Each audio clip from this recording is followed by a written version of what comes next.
Hey everyone, I want to introduce you to our new series called the Adonis Project. The Adonis Project is all about documenting the process to getting on stage and competing in immense physique competition. The reason why we called it the Adonis Project is firstly to pay tribute to my Greek heritage, and secondly because Adonis is supposed to be that ideal male physique. So given that our goals are more aesthetically based right now, it seemed fitting. And if you've been following around for a while, then this might sound familiar for you because we actually competed in May 2022 and we documented the whole thing under Adonis Project Volume 1. So we're gonna link that series here in case you wanna check it out for context beforehand. In Volume 2, we're gonna do a deep dive in strategies and experiences going through our 2024 competition prep. And this time, I'll be joined by Steve and Munene, two of our other clients at Team Truth. Munene is a fitness coach himself, so he has a lot of knowledge and experience surrounding training and nutrition, but he actually hasn't done a competition prep before. So this will be his first time getting competition lean, and we are very excited given that he has a ton of muscle mass that we want to reveal. Steve is a long-term client who wears quite a few hats in his life. He's a paramedic, he's a dad, and he's also a fitness competitor. You might remember him from the last series, Adonis Project Volume 1, where Steve competed with me in May 2022, and that was his first competition, and now we've spent some serious time building muscle mass that we're now going to reveal his next best physique. So that should be a good one. I think I can speak for all three of us to say that we are very excited for this journey and we really appreciate you following along. And I think that we can provide lots of value. We go over tons of mindset stuff, show all the behind the scenes protocols and everything like that. So make sure to click that subscribe button and watch for more.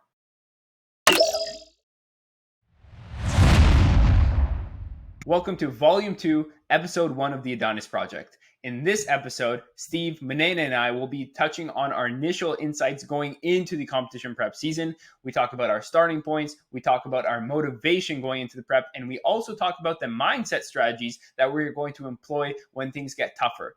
There's a lot of valuable insights in this podcast. It's a lengthy one, but I do hope you enjoy because we talk a lot about mindset. Let's just get real here. We talk a lot about mindset, and we also do a little bit of a deep dive into how we balance fitness along our lifestyle. So I think that's really important for everybody at home to hear. So sit back, relax, and enjoy. I just want to say welcome, guys, and how's everybody doing today? All good here. Yeah. Just, nice to be back at it. You know, and I like how it's another workout with the Titans here. Just this one's on the podcast instead of in the gym. Exactly.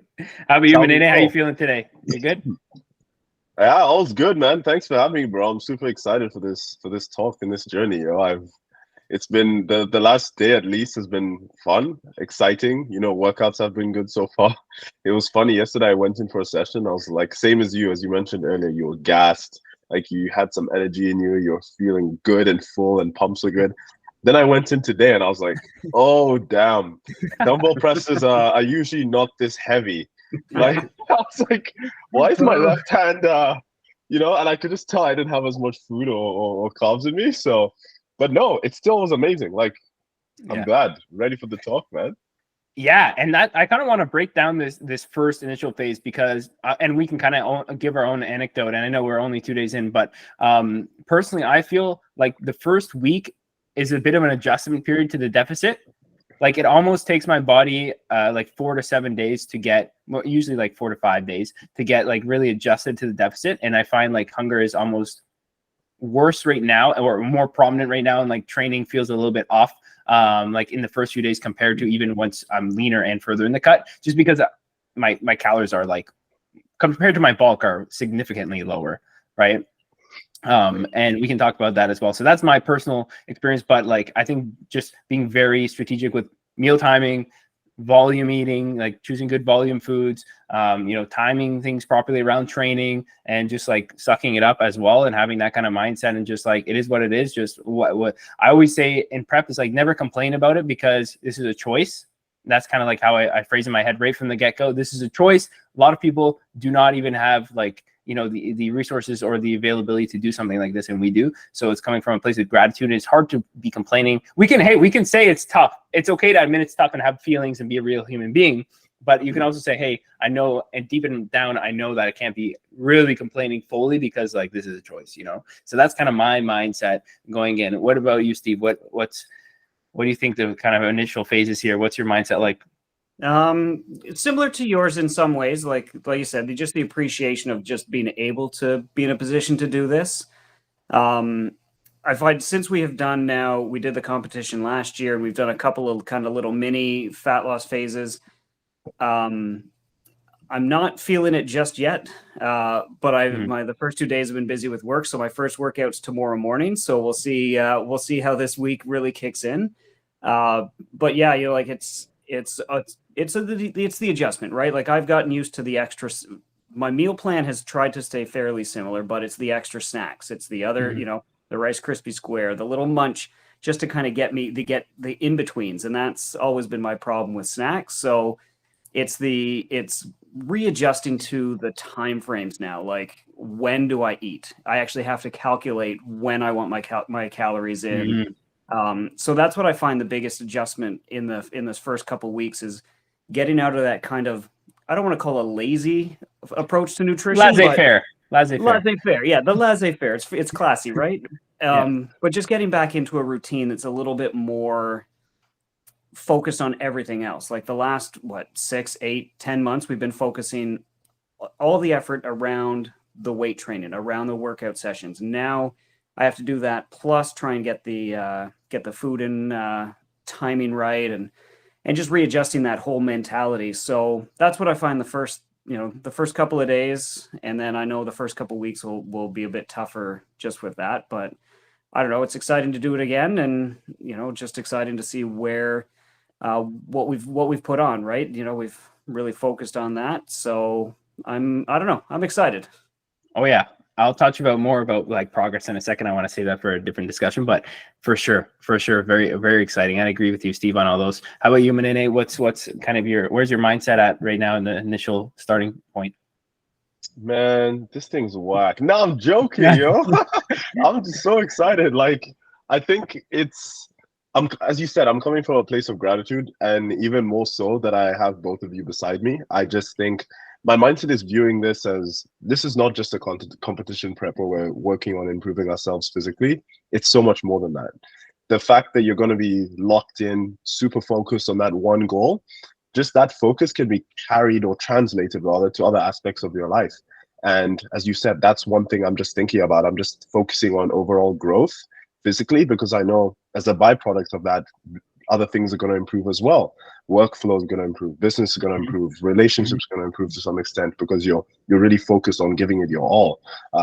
So that's one thing I'm really, really, really focused on, just that growth mindset, because I know although it may be painful, the process is definitely worth it. So yeah, as you said, gratitude. Yeah, 100%, man. And something I'll add on to that is the level of self-awareness that you gain from this process is above anything else that you could do in life. And that's like one of the key things that I think has grown me as a person, is doing phases like this, and also really unlocking that next level, like almost like savage type work ethic, and like to really show up in a big way, no matter, unconditional work ethic, right? Like no matter how you're feeling, no matter what's happening, like you're getting your shit done. And that unconditional savage work ethic is like something I want to continue to develop. And I think journeys like this are really good for that. So it's like, regardless of any physical, I know we're all going to achieve our personal best physiques. It's not even a question in my mind, but I'm almost even more excited for the amount of like personal growth that everybody's going to kind of get from this. So yeah, that's kind of my thoughts there. Yeah. So cool. But in terms of, speaking of physique wise, let's walk through like each of you. Okay, what's kind of like the starting point here, and what's your projection for like, okay, where you think you're going to end up, and like some things you think are going to happen physique wise for the journey. And again, we'll go in the same order. Steve, we were just talking about your progress pics this morning, so walk us through that. Yeah, like I said, like you said, we looked through the progress pictures as of yesterday morning, day 1 or day 0, I guess, depending on because they were taken at 5 a.m, so day 0. We've really focused hard on trying to build up, right? When we did the last prep and the last show, I kind of stumbled into it with you. And so all we did, we just focused on getting lean, and we stripped everything down. It was an awesome process. I felt great getting on stage. I was like, you know what? I've made it. This is great.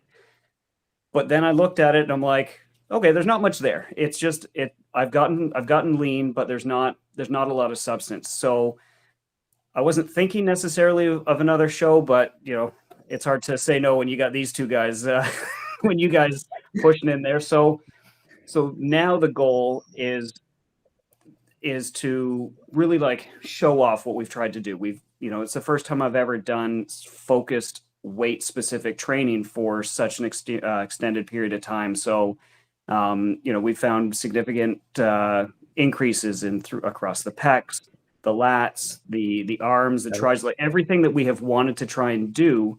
Because now that I've seen I was at my absolute lowest weight at 150, just over 150 for the last competition, and there was not much there. So, so coming into this one, I feel like we have really, really hit, a good spot, and I'm not ready to turn off the jets just yet. I'm hoping to, still keep pushing. We got a few good months before we have to really start losing our self-esteem and everything.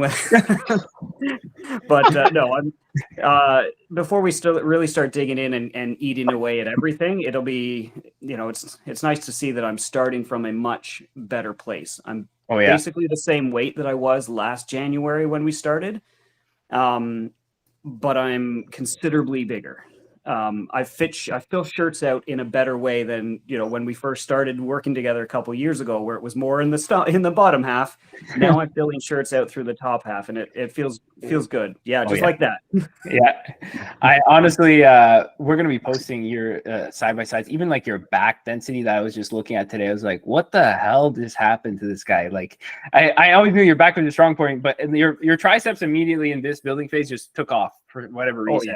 All of a sudden they just blew up, and then we started seeing more delts, and then the back is just like, I was like, what the hell even just happened, man? It's just the level of density that you built. Again, it's the same. This is why you can't just look at body weight, because it's the same body weight but a completely different body comp.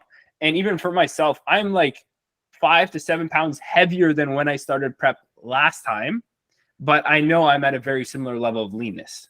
So it's like, okay, well, logically speaking, there's more muscle there for the both of us, right? So exactly. And it's nice to see that it isn't about the weight. Like, we have focused on the weight as a side project, just because we didn't want to get too, I didn't want Munene to look small, so I didn't want to get too big, So we wanted to stay. I'm coming for you, buddy. You send me. I'm coming for you. I was like, yeah. Oh yeah. But yeah, like we didn't want to blow up too much. We wanted to stay within the range, but the weight has just been kind of the secondary. So it's nice to start from basically the same spot, but in a much different physique. 100%. You're looking really solid, dude. Thanks, buddy. That's awesome, man. No, I'm very pumped to see the new personal best physique. And Munene, what about you, man? I know that you've done, because we're coming into, we were talking throughout your building phase, but we're coming into this really with a more hands-on approach into this fat loss phase, and maybe in trying to get leaner than you've ever gotten before. For sure, definitely trying to get leaner than you've ever gotten before. So what's your mindset going through this fat loss phase, taking some knowledge you have from previous fat loss phases? I know you're a coach as well, so you got lots of knowledge there about science and also yourself. So what's kind of in physique wise, where are you at right now compared to previous fat loss phases? What are you looking to achieve? That kind of thing. Tell us. Yeah, so right now this is the heaviest I've ever been. I'm 235 pounds. Obviously including glycogen and then water storage and all that, but this is the heaviest I've ever been. And I've never been performance has been this high. I've been pushing food for a very long time.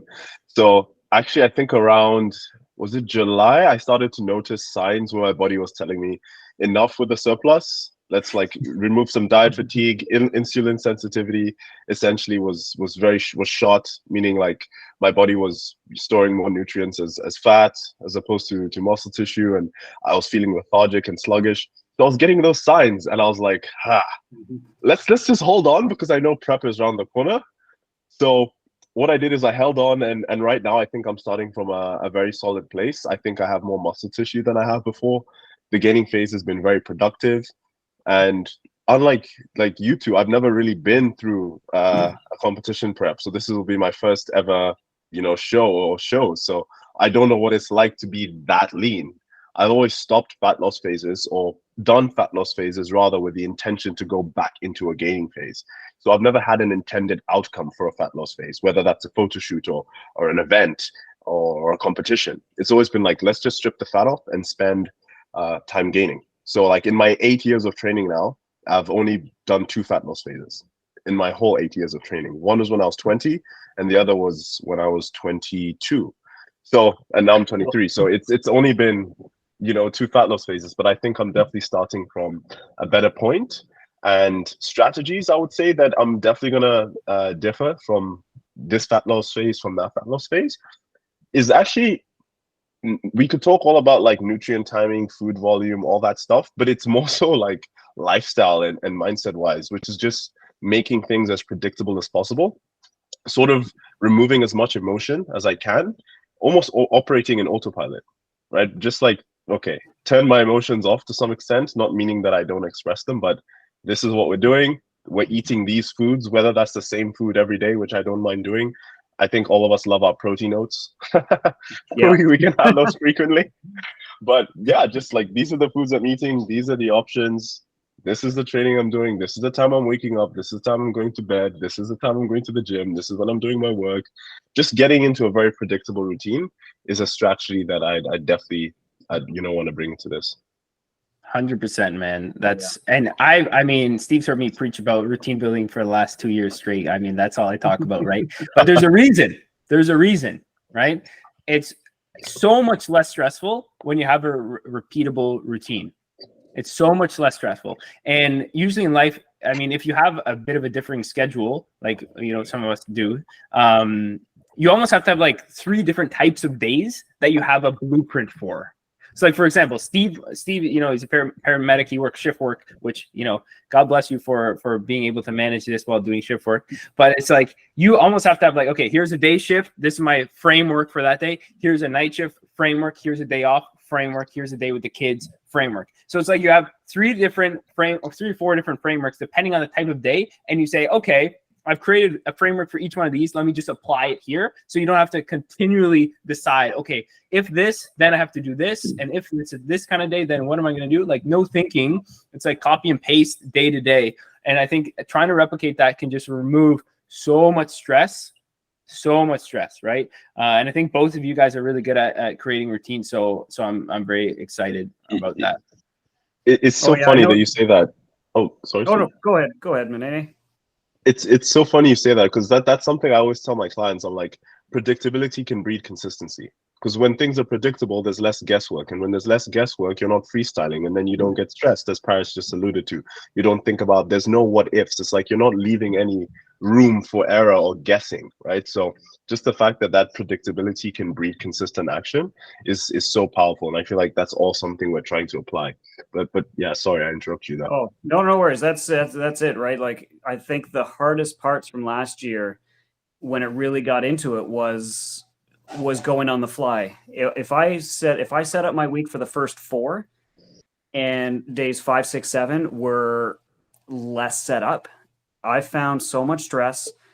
I mean, even just trying to plan, like, hey, we're going to go out to dinner on Friday. I spent 4 days just looking at the menu, trying to plan, trying to fit in macros, because if I got there the day of, I don't know what I don't know where I am in it. I'm like, well, can I have this? I don't know. Do I have the schedule? Like, because I've never been that strict in that routine. So on days that I have it, and I'm not a huge fan of eating the same thing every day, not the whole day. Like, I mean, I think I follow a lot of Courtney's stories, because I just want something with a bit more flavor, but I keep some of the staples. So like my morning routine will be the same. My snacks will pretty much be the same. It's what am I going to do for the meal? And once you stop thinking about that, because out of all the things, hunger was one thing, fatigue was another thing, but it was the stress on what my day is going to look like and what tomorrow is going to look like. But I didn't have the same setup. And you and I walked through a couple things. I showed you kind of the start of what I've been working on and how I'm going to trying to plan out my weeks, what days I should have the rest and what days I can't. And I just got to get up and do it. Because I know how the next week is going to plan. And yeah, you can't live by the fly. You can't live on the fly when you're that specific, especially come next spring when we really dig in and you don't have enough calories in your body to do that hard thinking. So Yeah, once you get into shredded mode, you know, you have to become robotic and just. I always told Steve, like, when things get challenging in the last few weeks or when you're getting really lean, like right now is a walk in the park compared to then, right? But this is the phrase I use, is when things get tough, rely on your routine, or lean on your routine. When things get hard, lean on your routine and find comfort in your routine. And also be okay if your routine is disrupted through something else, because life happens. And, you know, we have a lot of different variables that can interrupt life. But you have to say, okay, when things get challenging, I lean on my routine. But if my routine has to change, that is okay too. And I'm going to be at peace with that as well. Because you don't want to be the point where it's like, okay, I'm perfectly fine as long as my routine is exactly the exact same and the timing's perfect of everything, right? Because then when something gets thrown in and that changes your day, now you're freaking out. Yep. So it's like, yes, we want to be routine oriented, and as much as we can be in that robot mode, but we need to also have strategies and mindsets in place for when things do get disrupted, right? So I think that's an important thing as well. Okay, that's awesome, guys. I like this chat already. Same, I'm fired up. Yeah, man. Yeah, I want to talk a little bit about timelines, because I think first of all, I want to say we're all natural competitors, so we don't use any drugs. And I find that, you know, with the enhanced route, usually you can do things a little bit more assertively and quicker timelines. Like preps might be a little shorter, but the top natural bodybuilders usually have extended preps. And there's a reason, because the level of conditioning and the leanness that they get to, the standard is set pretty high now. So I want to talk a little bit about the timeline and why we're giving ourselves so much time. So, you know, this is kind of how the phases are going to go. We're going to take the first chunk of fat off between October and November. Then we're going to come up to maintenance in December, which is perfect timing because you got Christmas, you got holidays, you get a bit more food. So you can lock in that level of leanness. And then we're starting prep cutting, quote unquote, in January. And the goal is that we're starting from a leaner physique that's also refreshed, because it's been eating more food for the last month. And then we can really pull the trigger, and we'll be in a great position to then compete in May with all three of us. And then Munene and I are also going to compete likely in July and August. So, you know, obviously we're not going to be dieting that whole time, but we're going to be lean that whole time. So that's the kind of timeline people might say, oh, that's so long. Like, you're already starting now. It's like, talk to some of the top natural bodybuilders that get stupid shredded and ask them how long their preps are. Okay. And these are guys that stay decently lean in the off season too.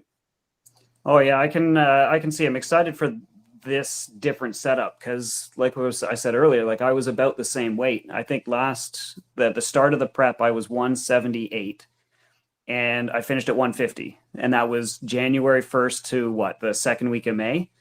So now, after, like, we've talked about this a few times over check-ins over the last, I don't know, 6-8 months, a year, as Parris, as your brain works four steps ahead, is that if we can get down. So now, I weighed in today or yesterday at 181. So if I can get down, if we were saying, like, if we can get down under 170 by December, if we maintain at that, well, now come January, I'm already 10 pounds lighter.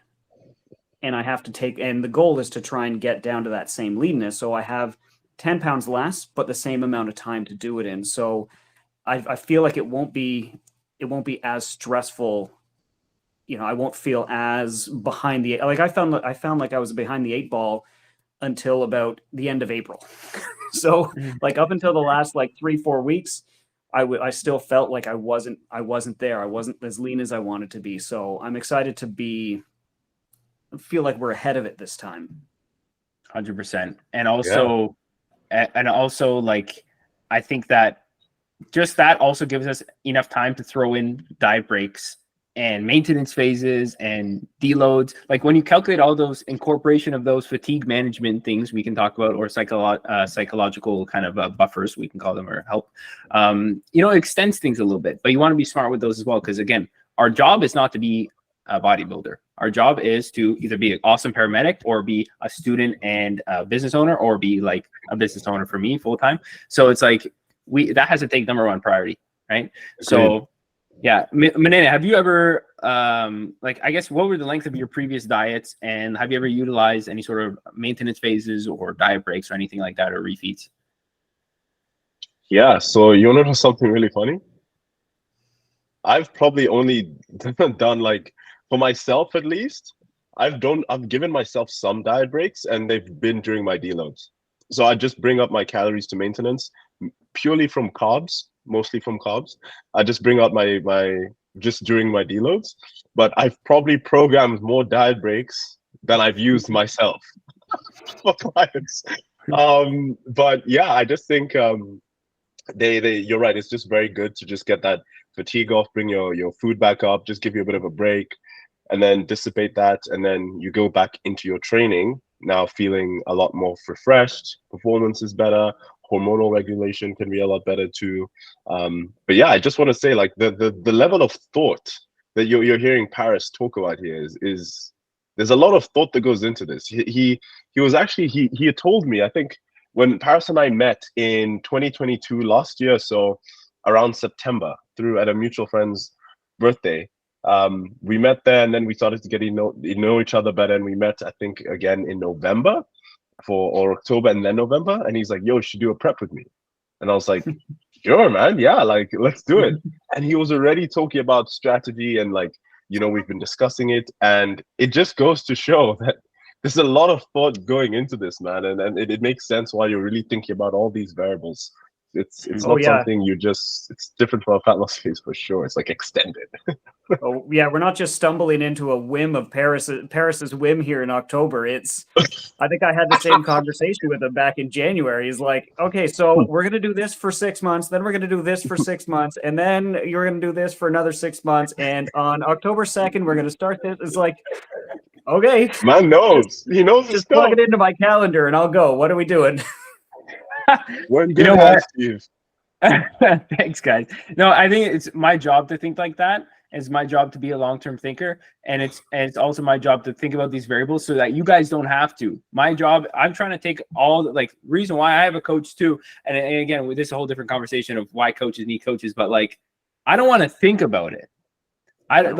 Let me just put my trust in somebody that I trust. Let them take the reins, and then let's just execute and do the damn thing, right? Because I've done fat loss phases and gotten leaner where it was just me, and you're like, oh, should I have dropped my carbs, or should I have upped my cardio, or am I lean enough? Am I too lean? Am I eating too much? Am I eating too little? It's like, is my training volume in a good spot? Should I take a deal? It's like, hold on a second, just follow the plan. You know what I mean? Yeah. So like putting that thing in, and I think, so that's why the way, like, that's kind of like my personality type anyways. But I think that I also like that you guys, I'm grateful that you guys like put the trust in me as well. And like, I'll say I spot talent pretty well. I'll give myself, that's one of my skills. I can spot talent really well. And like when Steve and I first met and he was coaching, I was like, okay, this guy's got potential. Like, he's pretty clicked in. He kind of gets it. He just gets this. Right. And I knew that he would do well with the prep.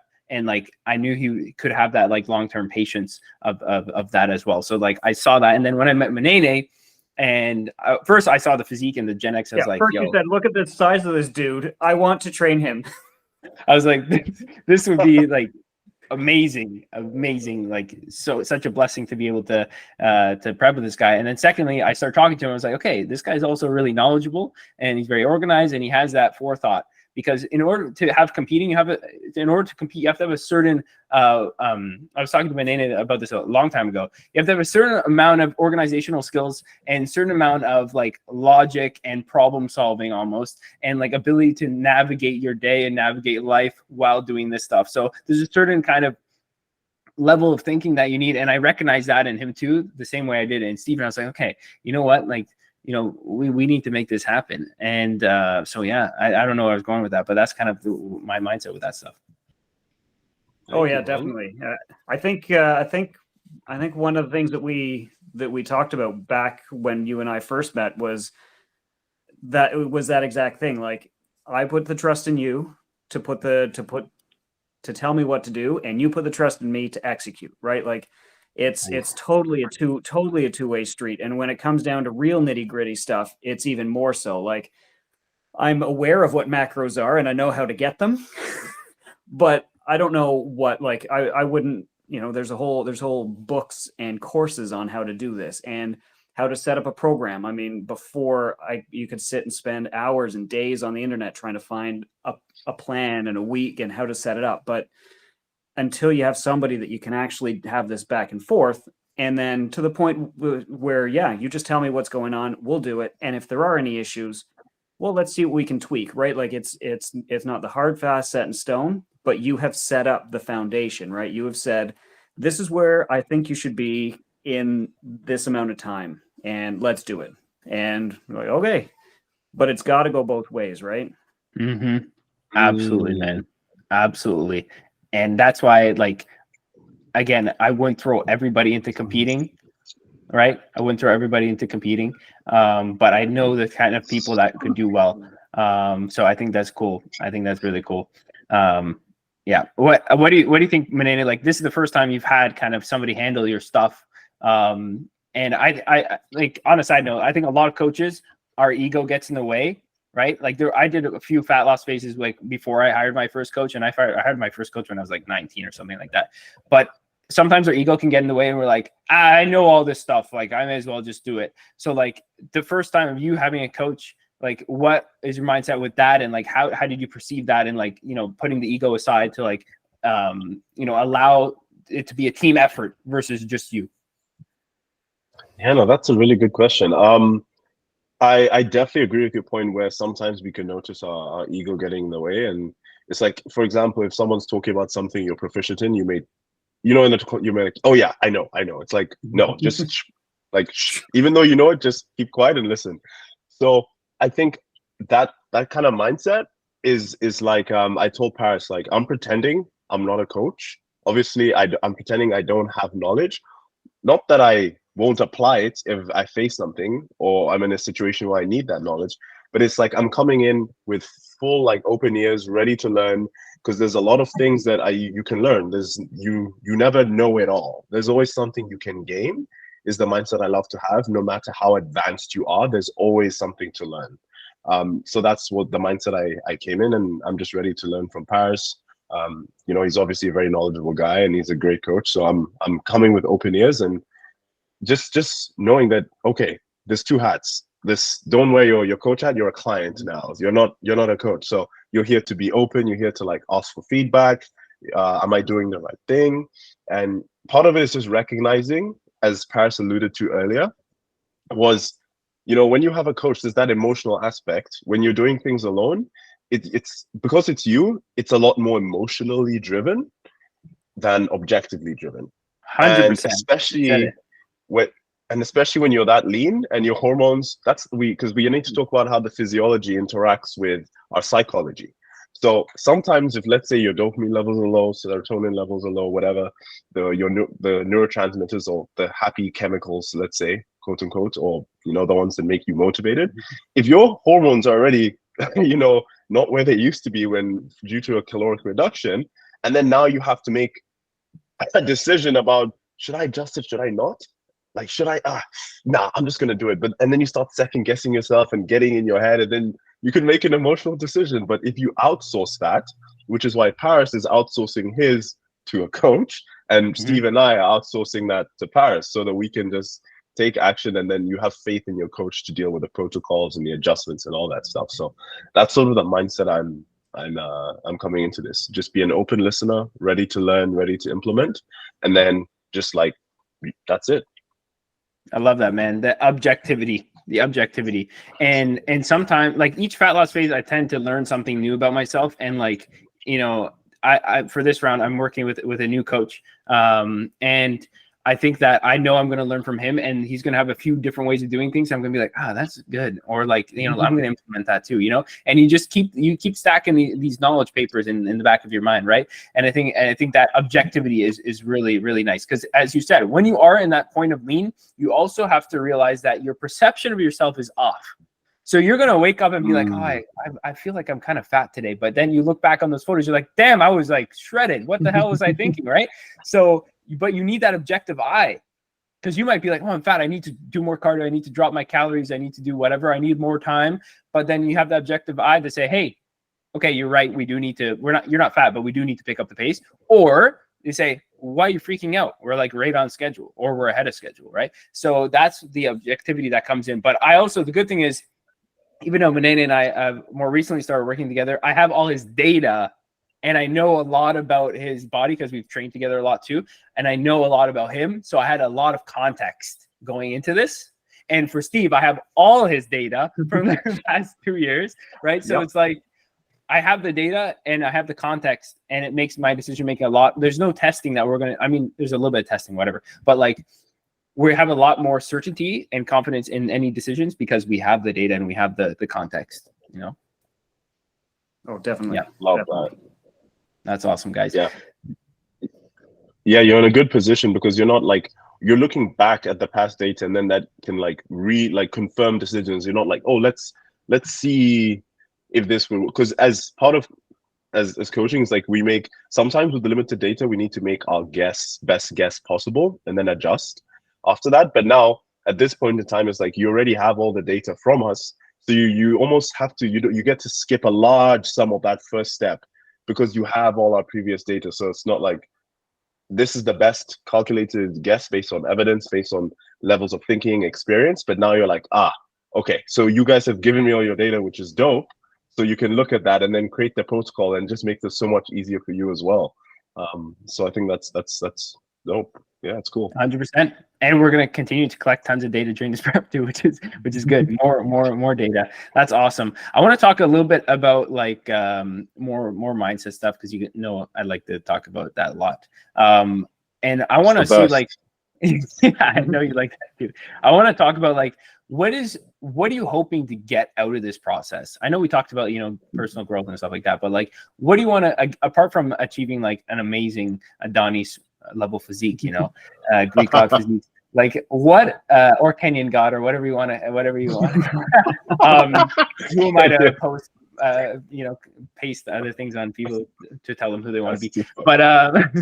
But like, what are you hoping to get out of it for yourself? Like out of this process, apart from the physicality, like personally, I talked about that level of self-awareness building, and then also like just I would say it again, like that savage work ethic, that unconditional work ethic, like that's what I want to like build right now, because I know this is the most I've been working, and now I have to figure out a way to do all that plus do this, and I also, you know, be a good partner and all that. And we're going to talk about, you know, relationship and life and stuff like that later. But like, what are you hoping to get out of this? Mine is, again, as I said, self-awareness and then savage level work ethic. You know, those are the two things I really want to get out of this process, apart from obviously beating my previous physique by a landslide, hopefully. Fair enough. Fair enough. We'll go around the table. Steve, what are you thinking? So other than a chance to get spray tanned again, that's obviously number one. And lubed up. Yeah, glistened and glazed, you know. Other than that, Steve, you'll be my color, man. I'm trying. First your size, then your color. That'll be that's the goal. MJ. No, I'm joking. So other than the physique goals, like you said, I think the biggest thing for me, I mean, yeah, who doesn't want to train like a savage? Who doesn't want to have that, you know, have that kind of drive? I think one of the biggest things, and I don't know if this is just the way things have kind of felt over the last year, or there's a few things, but just that laser focus. Like I've had it, you know, last year we got focused in, we got dialed in, but it was a whole new experience. This past, you know, 6-8 months has definitely been like focused, and there's a lot going on. But I think the main thing is that like it's been a long time since I've had a very specific goal. Like back in high school, back in sports, there were specific goals that we wanted. And last year we certainly hit a few things, but even since we started, my whole goal with you when we first got together was just to look better than I did that day when we first met. Like, so nothing specific, very general. I don't really, other than, you know, I've back on the board here, I've got some like personal weight goals and stuff that I wanted to do. It's just all been very general. So I think I'm really looking forward to just having that somewhat tunnel vision of just a very specific focus. You know, and then both of you touched on it before, everything else kind of falls in line. So, you know, training like a savage, getting that spray tan at the end, but at the end along the way, it's just having that focus, and then hoping that a few other aspects of life that maybe are getting out of control a little bit, they all come in with it and they follow. Like I want to be the leader of my own little flying V of focus, and then just try and bring everything back. So, yep, lead by example, laser vision, focus. You know, everything. Love That saying, like, how you do one thing is how you do everything. Like, most of the time when you get super disciplined with your fitness, like next level of discipline, everything in your life kind of gets organized as well. You know what I mean? Like, you tend to just be higher. You operate at such a higher level when you have such a extreme goal, and there's less dilly-dallying, there's less fluff in your life. It's like only the things that matter are left on the table, and everything is very streamlined. So I think that's really cool, Steve. I love that. And how about you, Munene? Yeah, I think for me, mine is definitely a bit of both of you. You both touch on elements that I resonate with deeply. First, part of it is I've been realizing this for quite some time. There's been something almost like a void, something missing in me. And I say that in a way, like I used to play a lot of individual sports. Like I played tennis to a high level. I used to do cross country to quite a high level, 1500 meters to a high level, sprinting, and those are all individual sports. So like I was always competing, and part of me is itching for that competition, not with others, mainly for myself, because you're fighting against yourself when you're running like almost cross country up a hill. When it's like you're panting, it's like you're in your own head, like it's you versus you. Let's make it to the end. Or in a tennis match when you're sweating and the guy's like however many points up, and it's you versus you. You need to get yourself back in the game, and I was missing that for the longest time because I used to be an athlete and I didn't have something where I could compete at. And so now having this aspect where I can, bring out the best version of myself by competing against me and then working hard, knowing I have that outcome goal, and then I'm going to go display that. That's what I'm really excited for, that competition versus self. And then the second aspect has to do with just what Parris touched on. If, making it through this period where things are not, what's the word I want to use here? An ideal. Like you're going to be on low energy for some points. You're going to have to really adjust your life in a certain way. And if you can still do everything you're doing now, even though that is present when you notice your energy is lower, you're not as well fed. If you can operate at a high capacity when that's going on, imagine when you're done that. Like the momentum, the skills, the confidence, the belief in yourself, the just that bravery, that execution, that unconditional, as Parris used, I love that word, work ethic, savage, relentless, all of that you've gained throughout this period of time, like when you're back to regular life, or like, you're well fed, it's like things that you see that you view as challenging are almost I would almost say a walk in the park, but you're like, if I could do that when I was on like 1900 calories and I was like, tired all the time, or like so lean, and I was still able to execute, what's my excuse now? Like your perception of challenging increases. Like what definitely. You view as challenging increases tenfold. And then if you can operate here, imagine when you're out of it. So for me, it's just to develop that and just overcome those excuses sometimes, or those self-limiting beliefs. And last but not least, is just doing it with two people I have a lot of admiration for and respect for. So I just want us to all grow together. So I think those are my three main reasons. The why is behind this. I love that. That's amazing. And I'm gonna add on that. I think that what is challenging is all relative, right? What is challenging is all relative. Like what you might think is challenging now, the future more developed version of you could be like, that's a piece of cake, right? Like, for example, the first time you ever do an actually hard workout, you're like, my gosh, this is painful. Now, normal day, right? First time you do a 12-hour work day or whatever, man, that was tiring. I like, how do people do this? 2 years later, normal day, right? Yep. Like that is seriously, it's like the only way that you can set that bar of like what you consider challenging to be higher is by putting yourself through really tough things. And if you want a, there's that classic saying, don't ask for an easy life, ask for like more toughness or whatever, right? It's very true. Like putting yourself through hard things, right? Which, let's get real, competition prep can get very hard.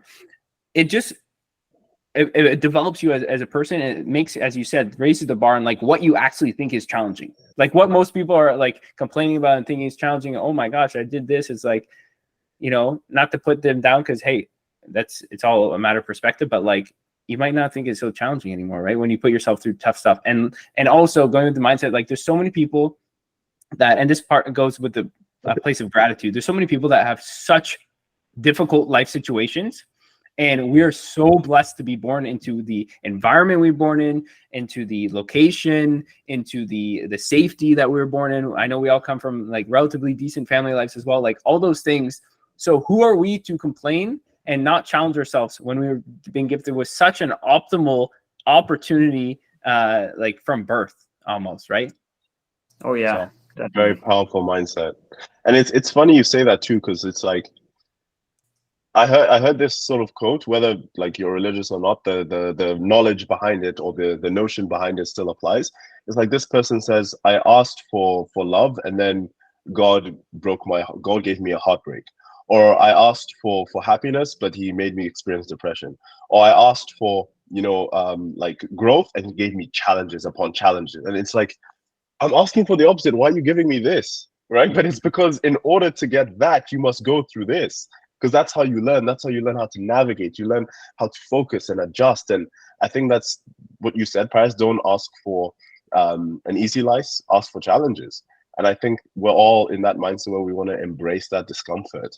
And it's so funny because today, when I was not saying that everyone has to adopt this mindset, I would recommend it, but I was looking at my food and I was like, I want to eat, for the most part, bland, dry food intentionally. Now, I'm not saying everyone does do that. This, maybe I'm on something right now. I don't know.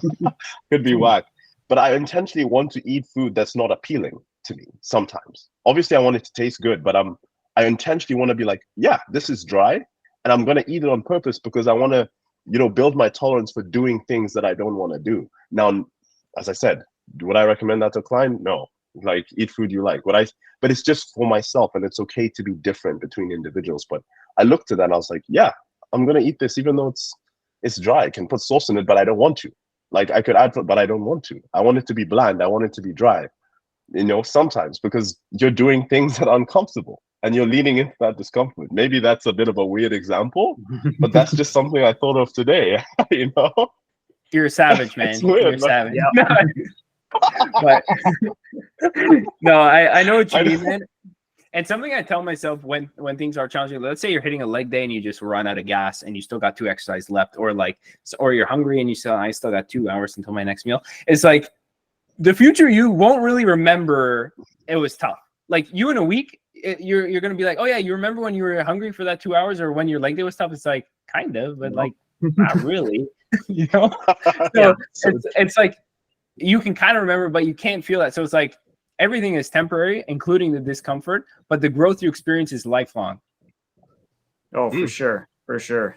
Oh, that's powerful. There we go. That's powerful. Yeah, but the growth you experience is lifelong, but the discomfort is temporary. It's so true. It's so true. And like, I'm curious to know from both of you, like, what are some things like, obviously, like what do you call upon when you're backed against the wall? Like what comes into your mind when you're put in a situation where like your back is literally against the wall, you have so much going on and you still have to do it? Do you enter a certain mind frame, or is it because, as we just alluded to, habits and routines, those are what things you lean into that continue more, that help momentum keep going forward? But like, what do you think of when you're in that situation? What do you call upon or rely upon? Great question. Oh. Steve, go first. That's a tough one. Like, I mean, I guess I find a few different sources. I mean, like you, Munene, I did a lot of mostly individual type sports as growing up, and I found just here, just like I'm in here. I know up here, it's it may be scatterbrained most of the time. Maybe it's not that great with math, but I can get into my head. I can throw something on in the background that's just going to zone me out, and all I'm going to do is focus on that. If it's getting through that day, if it's getting through that other exercise, if it's getting through something, I've been pretty good at just kind of going inside myself and just not even thinking about anything. Like I try and go blank. And then I also throw the other the other aspect in. If I sometimes he doesn't want to work, so I have to I kick it into another gear. And what puts me through sometimes is the impression that I am leaving on my kids, on my family. And wow, so that's big. I use them a lot. Like, you know, they're supposed to see that it's challenging. They're not supposed to see that things are easy all the time. You know, they're supposed to see struggle. They're supposed to see that you're going to fail at an exercise. You're not going to do everything that you need to do. But Amelia, my wife, and I, we both, you know, we're both trying to do a lot of this stuff so that the kids can see what it's like to follow a path, to follow a pattern, and quite frankly, to see that things suck along the way. You know, when Amelia almost broke her foot a little while ago, and what did she do? Did she sit, roll over, and say, "Well, that's it"? No, she got back up. She worked harder than she did before, and now I don't know what her specific motivation was, but I know if it was me, if I was dealing with an injury, if I was dealing with something or a really hard thing, I want them to see that you have to. You have two choices, really. You can roll over and die. You can roll over and let it go away. And we have some friends and people in our kind of outer and inner circle that maybe I've seen do, and we've all done that. At some point, we've just gone, nah, I'm going back to bed. We all hit those. Yeah. But I think the ones that I want to impress on them is that you have to. Sometimes you just have to. You don't have a choice. I can't roll over and just let this one go. There's a bigger picture. There's something I need to do. So I try and kind of use them as motivation so they can see, you know, they'll see me struggle. You know, they see us struggle all the time. Like, well, parents, adults, like adulting sucks. Most, you know, let's face it, most of the time adulting sucks. But if I can't get myself in, if I need a little bit more, then I use that. I use the motivation of what impression I'm putting onto my kids and onto some of the neighbors' kids and like some of our immediate circle. Like, I just want them to see that it's hard, but you can still do it. That's so powerful. I have goosebumps, man. Yeah. My mind just exploded. But honestly, I think the main thing is like you're leading by example, which is the biggest thing that most parents need to do. And I'm not going to get into any sensitive topics about, you know, being an overweight parent or whatever, you know, and how that can influence your kid. But I will say kids are always watching. And if you can have a purpose that is outside yourself and bigger than yourself, you will never lack motivation again. Because if you think in your mind, it's like, hey, if I don't show up for myself, I'm letting my kids down by not leading, for example. Or for example, if I, like for me, it's like, hey, if I don't show up in this prep, it's like, I'm letting my whole entire client team down and like the people who are supporting me down by not giving my best effort and like letting like our whole team down. It's like, hey, you know, I should be the one that they should be looking for leadership and in terms of how we're supposed to act. So who am I not to fulfill on that? Integrity. So it's as you said, like having something outside yourself that is extremely motivating. The other two things I think is identifying. The other two things I'll bring up for me personally is identifying as somebody who gets it done, because my identity is that person. That I'm unconditional in the things I get done. That's the one thing. It's like, hey, there's no choice. You are getting it done because that's who you are. That's the one thing. The second thing, I think, which I completely just blanked on, which I'm hoping is going to pop back into my head right now because I think it was a good one, is shit. I don't know if we can start on here. No, this is This is going to wake you up at 3 a.m. You're going to be, I know. So wait, I said the unconditional. Oh my gosh. You're gonna have to come back to me, Munene. You go, and I'll remember when you're talking. Interrupt me if you do when you figure it out, though. If you okay. do. Yeah, I think for me, it's like. I'm trying to think of like I have so many things that I tell myself, right? So I'm really trying to narrow it down when I'm in that. I'm sorry. Go ahead. I didn't even start. I didn't even start. Perfect. Go ahead. Okay. I rely on my track record of success to give me confidence that I can do it again. It's like you've been through challenging shit. You've done all this before, so you can do it right now and get through it. That's it. That's some powerful stuff right there, my man. Let's that. go. That's confidence. That's it, man. That's the confidence, because you know, if I've done this before, as you said, I love the word track record. Like you look back into the past and then you use that as confidence to go into the future, right? So that's super powerful. For me, it's just it sounds funny for maybe for some, but it's vision. It's the why behind it, right? It's like, if something, as Parris says, if you have a purpose that is so compelling, you're just driven towards it. You're compelled by it. You just feel like you're being pulled. And yes, sometimes, for the most part, maybe there's going to be a few instances where you still feel like, oh, I don't want to do this. We're all human. That happens. That happens. Doesn't matter. Oh yeah. But at the end of the day, sometimes if a vision is so compelling and you can see it with such clarity, it just pulls you. Like you can't help but want to do it sometimes. Like you're almost pulled. It's like that energy, your energy wants to go there. So for me, it's a lot of vision. I just try to imagine, like, who is the person I want to become? Like, I just ask myself that. And it's like, how would that person show up? How would they think? What would their routines be? What would their rituals be? If they were faced in such a situation, how would they handle it? And it almost, funny enough, it adds some objectivity, as we said, into it. How would they handle it? Would they do this? Would they do that? No, they'd probably do that. So you should do that. Or, like, oh, I don't want to do that. I should probably I'll put it off. No. Would the version of yourself who has this or embodies this, would they put it off in the present? Nah, they'd probably get it done. So you should get it done. So it's like chasing that version of myself that I want to become, and just acting like them, the future version of myself in the present moment. And then second is just vision, like visualizing the why, and that just compels me so much. So, the serving people and just being a leader, and as you said, I resonate with what Parris says, letting them down. It's like, you're here to set I don't want to let my clients down, my friends, my family, the people who believe in me. So, have a sort of like a moral obligation, I like to say. This is some powerful stuff, man. You guys have done I could tell you done a lot of like internal mindset work to have these types of conclusions, You as well, man. That's why I think it's a great team. We could all talk about stuff, and we're probably going to be even more motivational and stuff like this during deep preps. Oh, that's when the real weird thoughts start coming out. I haven't eaten much in the last week, so I had a vision and going on a real journey, right? By the end of it, a bowl of rice. Yeah, that May podcast is going to get it's going to get weird. Yeah. I love it. Oh my, that's so funny. The last thing I want to chat with you guys, because I could literally chat with you probably for like 3 hours, but I want to keep it within an hour for like the listeners. Is one self-limiting belief that you have about this process.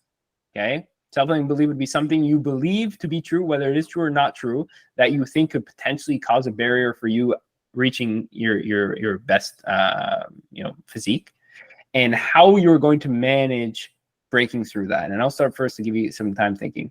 For me, it's that I can't balance it all. That's my biggest fear going into this, and I'll be lying if I said I wasn't fearful of this. Is like, hey, can I still show up with full force to serve our team, and also be a really damn good partner, and also still give time to my mom, and also still be a good family member, and like do all those things at once while still executing the way I want to during prep, and not losing my health either, because I've had some previous health issues I won't dive into now from like overdoing it. So it's like, how can I balance all those things that matter and without letting them drop? So that's my biggest self-limiting belief, that I wouldn't be able to do that, or my biggest fear going into this. And I think I'm going to overcome that by, again, creating tons of predictability, but also creating more systems around things, right? Like, and creating a system of like, okay, how do I operate on these days? How do I get my work done? When do I go, visit my mom? Like, how do I make sure I'm 100% present when I'm hanging out with Tara, like my partner, right? Like, how can I give those blocks of time and energy? Like, I need to create systems to make space for those things. And then also sometimes it's just going to be like waking up that extra hour earlier to make sure I can get it all done, and I can still call my mom before bed, because that hour earlier means I can get everything done before and still be able to call her. But if I didn't, then hey, maybe I'll skip out on that call because it's bedtime, right? So it's like little things like that, and those little kind of systematizing things. That's kind of what I'm thinking about. How about you, Steve? Well, balance always terrifies me. Like, even without working out, balance terrifies me. But we've done it before. Like, I like your mindset on the track record. Like, I know maybe it wasn't as pretty by the end, but we got through before. I'd say the thing that's really hitting me, and I don't think it's true, but it's just because my goal is to put a better, when I put the side by side pictures of the last show and this show, I want it to look different. And the whole thing that I'm like, the constant thing in the background is, and it's not going to be, did I do enough? Did we do enough? Anything like that. It's, will this process provide a result that I am happy with? And it's not just like, I'm not just happy with, like, because I was happy with the last one more through the process than what was there and everything, but will this give me the result that I'm looking for? I think that's the big thing. Like, it's that end goal, that vision. I have a certain vision. It's a little muddled right now, but I have a vision of what I want when we get to the end of this. And I think that's the biggest thing. It's just, it's that little tiny bit of self-doubt. And last year it wasn't there more, or last time it wasn't there more because I didn't know what to expect. Now I know what to expect. So it's that little bit that's sitting there is the end goal going to be what I want, where I want pictured it to be. And I think the only way that I'm going to get through that is taking what we learned last year, and some of the new strategies that we've talked about, compartmentalizing some of the things. I know my weeks are set up a bit differently, so I've set up calendars, and just trying to take what we learned last time and improve on it. I think that's the only thing. Like, at the end of the day, what we make it to the stage, we'll make it to the stage. We have put in a lot of work leading up to this. So I think the only way that I'm really going to get through that is know that we have checked every box, and we have done everything to get to that point. So trying to get past that self-doubt with knowing I can't focus on that. I just do what's my weekly plan, my monthly plan, and just know that we have hit everything. And when we get there, we'll get there. Yep. And I also want you to lean on my confidence in you. That's what I want you to do. I can do that. Yeah, there you go. That's it. The fact that we all have each other at the end of the day. That's what we got to remember. Like, we're all in this together. We're all embracing the suck together. We're going to experience the same emotions, the signs of fatigue. We're all going to feel it together. And that's why a team means multiple people. A team does not mean singular. Right? So when you're a team, you express, you support, we're all in it together, man. And that's one thing that can help us overcome those self-limiting beliefs. So that's why I appreciate both of you being vulnerable and sharing that with me as well, and like all of us together, because vulnerability is a sign of strength. And when we know, and we're so truthful and we're open, and we just express what our limiting beliefs are, then we can, like, tell each other that it's okay, because we'll be there to support each other through it, and there's strength in numbers. So I think that's amazing. Like, we will all do it. 100%, man. How about you? But for me, it has to be. So sometimes a lot of the time, I like to perform. Sometimes if I perform poorly at something, I really beat myself up, because I can sometimes, I don't know if you call them unrealistic, but I like to set my standards quite high. And then if I don't meet that standard, I really, really beat myself up. And that can be like, such other avenues of life too. But so for me, it's like, my self-limiting belief is, it aligns with Parris, is really like, am I going to be able to still perform at work with my business, serve my clients to the degree I want to serve them? Am I still going to be able to, balance uni? This is my last year of university. And then as well, like, still show up and be a good friend to those around me, be a good son to my parents, be a good brother to my brother, and my friends. And that's, so for me, it's that self-limiting belief of fear. Like, am I actually going to be able to balance all of this? Because, like, am I going to have to miss out on this assignment will come in? Will I get it done in time? But then I have to do a check-in. So it's like all of these things, the what you call it?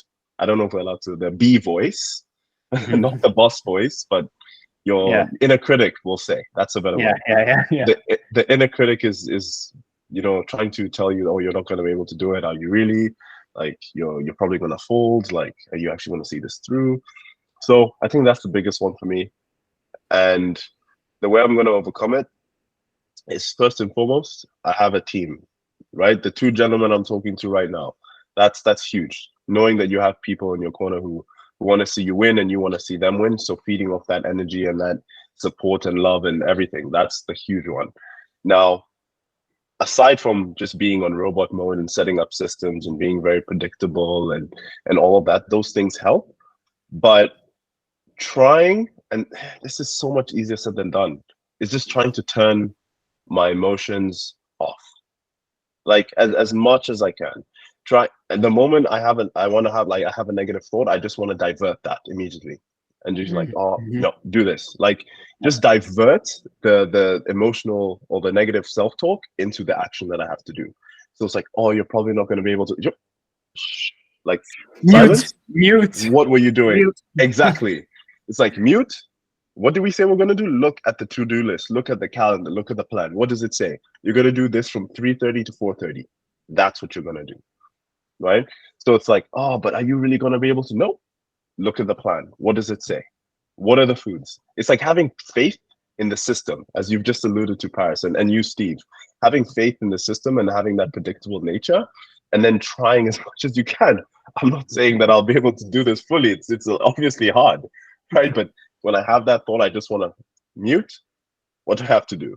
Like, it happened to me in the gym today already, second day, and then I was doing like chest flies, and I was like, oh man, this feels, like, I'm already feeling kind of weak, and I'm already still well fed. Like, imagine myself when I'm not well fed, and I'm like, nope. What rep are you on? What rep are you on? 7? Okay, what does the plan say? 12 to 15. Let's go. So it's kind of like, trying to mute the emotions and lean in on the systems. Yeah, that's awesome, guys. And my last kind of thought is like, as Steve was saying, the compartmentalization. I think what we need to each do is take on your desk. You should have a few metaphorical hats that you wear. Steve, you got a dad hat, right? Not like a legitimate, like the dad hat that Team Truth is, but like you know what I mean? I might need to get. I know exactly what you mean. Like, I know exactly. You gotta have a hat when you're gonna be a dad. You gotta be a hat when you're gonna be a good husband. You gotta have a hat when you're gonna train like an absolute like madman. You gotta have a hat when you're at work, that you're a paramedic. You have to have different hats, and you have to have a very good ability to have those all there and switch them out. For sure. That's, I think, the main thing. So true. The hats. I couldn't agree more. More. When you said dad hat, I was like, yeah, there's the dad hats. Like, the dad hats, but like, well, I'll get an actual dad hat. I'll literally just start switching hats now. Wait, you have a label. I'm working out. I put on my Team Truth hat. Oh, I'm dad hat. It's gonna be some ridiculous hat to embarrass the kids. The truth dad. Yes, the dad of truth. He's the dad of Team Truth for sure. That's hilarious. Let's go. Except he's not the oldest, so that's why he's not the grandfather. He's just a dad. But we'll take that. Yeah. But awesome, guys. I think we should wrap it up here just for time reasons. So I'll press the stop on the recording. But I think this was really awesome. Do you have any like one-liners to end things off for anybody that stuck around? And if you did stick around this long, I appreciate you for listening. Yeah. Like, legit, like, that means a lot, like, really. And I think it's funny. I saw the statistic: 99% of podcasts don't make it past the first episode or second or fourth. So like, the fact that you're sticking around here, that means a lot, man. So that's cheers. But yeah. Any one-liners to leave it off? I just want to say, like, I know we're gonna have a blast going through this whole process, and I just hope anybody that follows along, and it's either with with social media, with the podcast, whatever, I just hope you enjoy it. Like, I hope you learn a few things. Like, I learned a lot last time going through everything and just following along with people, and just, you got a couple of great minds there to listen to. So I hope whoever follows along with us enjoys it as much as we did, except they're eating bowls of spaghetti while we're misery on potatoes and broccoli, 100%. You, Munene, any parting thoughts? Yeah, I would say, for those of you who are listening and watching, I'm just very grateful first of all, to have both of you here. And I want to let you know that any self-limiting belief you have, that can be, overcome through action. So all those other people you see, oh, that person's so confident, that person has all figured out, how are they so certain in their actions? How do they have so much belief? It's because even though they felt a certain way, they acted upon it. If they had doubts, they said, you know what, I'm going to do something to overcome my doubt. If they had fear, I'm going to do something to overcome my fear. So, and you can do this, like you can. Any self-limiting belief you have, it can be overcome through action. And that's just what I want to say. And that can empower you, because you know that if you take action, you can overcome it. So it's possible for you. So I just want to leave that there. Inspirational. I will say mine will be the next version of you that you're looking for is sitting right behind the work that you've been avoiding. Yeah. That's it. That's fine. That's straight out of a fortune cookie. Fortune cookies by Parris. Like, boom, it hits you. I can't say I don't know if I came up with that one. It's probably somebody else's, but I'm not gonna take credit for it. But I wanted to speak it into. It's good either way. I like it. Yeah. All right, guys. I'm gonna stop recording. Hope everybody listening has an amazing rest of their day, morning, evening, whatever. Cheers. Take care, everyone.